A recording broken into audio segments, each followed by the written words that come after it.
de tout ce que nous avons déjà récolté, nous avons environ 60 gisements, occurrences et indices de minéralisation qui ont été reportés sur l'ensemble du pays. Ici, je tiens à préciser qu'il y a une différence entre gisements, occurrences et indices de minéralisation.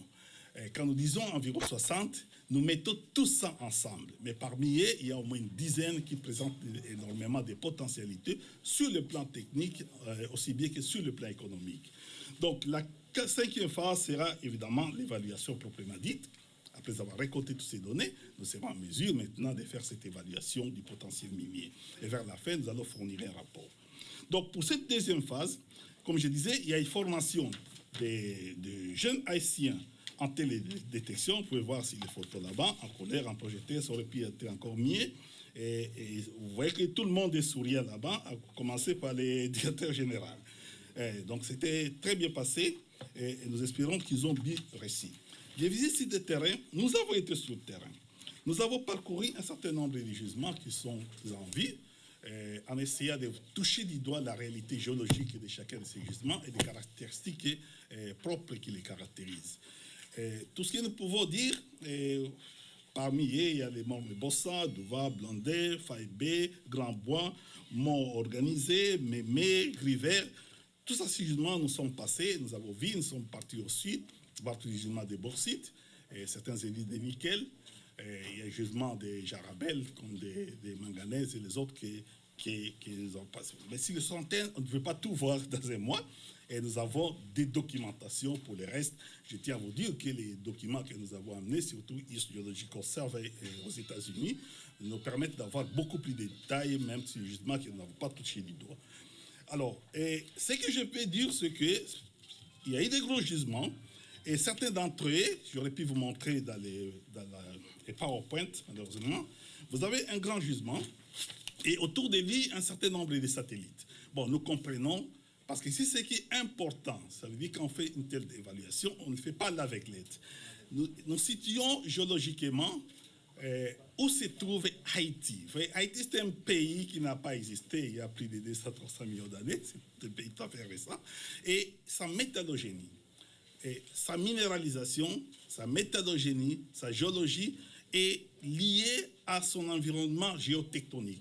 Nous connaissons sur le plan géotectonique où se trouve Haïti, nous connaissons sa métallogénie qui est liée à cet environnement géotectonique et nous connaissons le type de minéralisation des gisements qui peuvent arriver à ça. Donc, sur ce plan, nous sommes très bien renseignés sur des modèles existants et qu'est-ce que nous pouvons trouver. Donc, à partir de là, en allant sur le terrain, en ayant tous ces gisements, nous savons quel genre de gisement nous allons espérer trouver dans cet environnement géotectonique.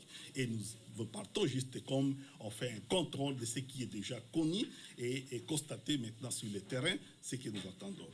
Évidemment, il y a des sociétés qui ont fait déjà des grands travaux ici, comme Newmont, et ils l'ont fait d'une façon très très professionnelle.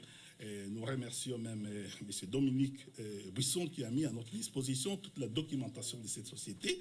Nous avons eu le temps de passer en revue un certain nombre de carottes de sondages qui ont été faits pour essayer de se faire une idée des trois dimensions, qu'est-ce qu'ils ont trouvé en profondeur.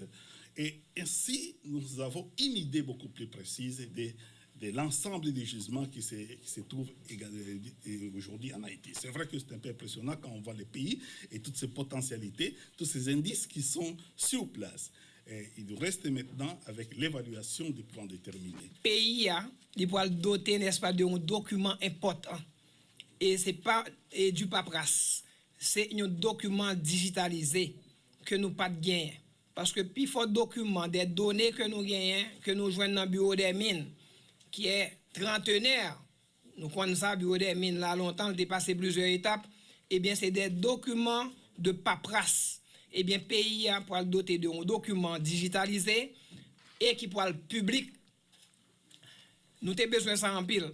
Deuxième document, deuxième outil de travail que je annoncé, nous, pas bien longtemps de cela, c'est que nous allons doter le pays d'une cartographie géologique.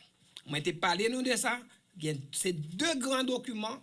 Et documents, ça, cartographie géologique, là, demande là déjà faite. C'est-à-dire que le ministre de tutelle, nous, l'ingénieur Jacques Rousseau, eh bien, il fait demande là déjà et nous attendons réponse. Et faire nous confiance, nous allons faire suivi. C'est seul bagaille, nous pas prendre chance là-dedans, c'est faire suivi. Et le plus souvent, en pile bagaille ou pas fait dans le pays, ou est dérapé, c'est parce que pas bien suivi. Dans le bureau des mines, a bien suivi. Directeur général là a fait suivi et sous toute démarche que nous entreprenons. Donc, deux documents ça retenu, la cartographie géologique pour le pays, qui pourra permettre de nous faire recherche de l'eau, la recherche minière, ça pourra faciliter nous, qui pourra permettre que société et firme d'ingénieurs qui travaillent, architectes, sont capables de faire de bons plans pour nous, qui pourra permettre de nous faire tout ça aurait l'aménagement du territoire. Parce que si on veut développer le pays, il faut utiliser le territoire national de manière rationnelle. Donc la cartographie géologique est extrêmement importante pour le pays et moi demande des journalistes qui là pour retenir ça et toujours rappeler nous parce que nous-mêmes n'a fait suivi et moi-même m'a mettre nous au courant. C'est une bagarre que gouvernement, administration président Martelly et Laurent Lamotte mettaient en pile et confiance sur lui pour permettre que le pays a développé. C'est un bagage structurant, c'est un élément, c'est un travail qui pourra prendre près de 4 ans et même plus pour le réaliser. Tant comme tu dis, nous, en cartographie géologique, nous gagnons, c'est au 250 millième. Il ne peut pas permettre de nous faire développement pays. C'est ça, 50 millième là, qui pourra montrer nous toutes nuances, tout ça que nous gagnons, possibilité nous gagnons, comment pour nous construire, qui côté pour nous construire, c'est ça qui pourra bon pour nous. Donc, c'est des structures que nous mettons pour demain, pour l'avenir pays. Jusqu'à présent, nous avons une étude, Dr. Wallenbach. Alors, étude et évaluation potentielle minier pays, pour nous capables de déterminer qui effectivement, qui département vraiment, qui présentait et de manière, capable de dire en termes quantitatifs, qualitatifs, qui département qui vraiment qui gagne richesse pays, richesse minière là, et la Kaili, dans le sous-sol là. Mais jusqu'à présent, m'a répondu comme ça.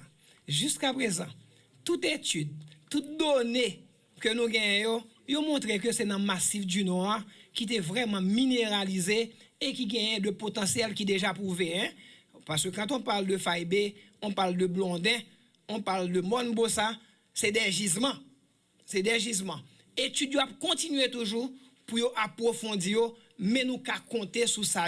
C'est des gisements et comme ce n'est pas des gisements qui sont encore mis en exploitation, donc nous ne pouvons pas parler de mines. Vous voyez la différence? Donc il y a un gisement, il y a une différence entre gisement, entre mines et occurrence que docteur Wallenbach a parlé nous. Et ça fait l'important pour nous faire nous avec géologue pour nous parler ensemble.